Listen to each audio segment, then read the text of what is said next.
I had no idea. I like learning shit. Let me see. So supposedly this car has an airbag in it. No, not supposedly. All right, air cushion restraint system. See, I always thought it was the Oldsmobile. And it's that was the first. Too.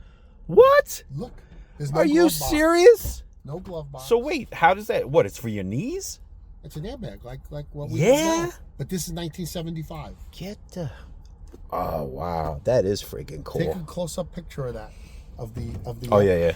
So we called the phone number, and it comes up Homeland Security number. It says in case of an accident, you got to call that number. Oh yeah. Yeah. So what do you? I don't know. What do you think? Would somebody actually restore this car? I would think so. And the reason why I kept this car. Close this. Let me tell you why I kept it. Because very few of these cars came with a factory sunroof with the airbag suspension. You know what you need to do though? You gotta protect that dashboard. Well, thank God the top part of the dash is the same. No, but in other words, I would put a visor in here to try. Yeah. This interior is really not that It's not bad. that bad. I don't think it is. No. Not at all. And it runs, this car. Yeah? Absolutely. This guy. So that's why I didn't junk it. And that car there was just a buddy of mine's as a donor car. Uh-huh. He just gave it to me. I just wanted to do a side note on this video. You know, this is a typical guy, nice, very nice guy, junk collector. I mean, this is a guy that's a hoarder, whatever. That's the car. I don't really know my old vehicles that well. I had thought that the Oldsmobile, I think the Toronado, was the first vehicle with the airbag.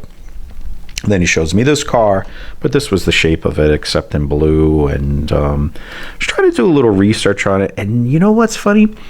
One person wrote 74 to 76. It's kind of all over the place where it is. So I'm not really too sure. Definitely not an expert about this kind of stuff. Yeah, 74 to 76, the driver's steering wheel, mounted airbag. Passenger also had a full airbag. I also asked something, and then they were trying to say that ChatGPT, first production feature in an airbag standard was the 1974 Imperial. I didn't know Chrysler had that. And this is true, though. It wasn't until the 1990s that it became more a commonplace. Now, I know it as the Ford Tempo in 1988 with the all-wheel drive got the... I had one of those, had the airbag in it. So I don't know. I just kind of want to talk about it. But this guy, he was saving this car because he thought it was unique. This guy will never, and you know what? I thought it was pretty cool, but he'll never restore it. It's a shame, you know, hoarders and everything else. And I had went to go look at this Audi A6 in a previous video, if you saw that one. And that I didn't end up buying because it was just a train wreck also. And I was trying to tell him, dude, you got to really just clean this place up. It's a real shithole. And I'm sorry, I don't care what you're doing or whatever. If you make things cleaner, people are more likely to buy them and everything else. But, you know, trying to talk to some people, I don't know why they want to hoard and basically leave it to their kids to scrap everything. Because that's what's going to happen. You know, like, let's get real. Me, I'm done with saving stuff and trying to hold on. My daughter couldn't give two F's about what I'm doing. And you know what? I respect that. I don't care about, you know, my own mother's stuff. I'm going to get rid of all that stuff myself. So be wary of these things. Don't be a hoarder or a big time collector. It's just not worth it.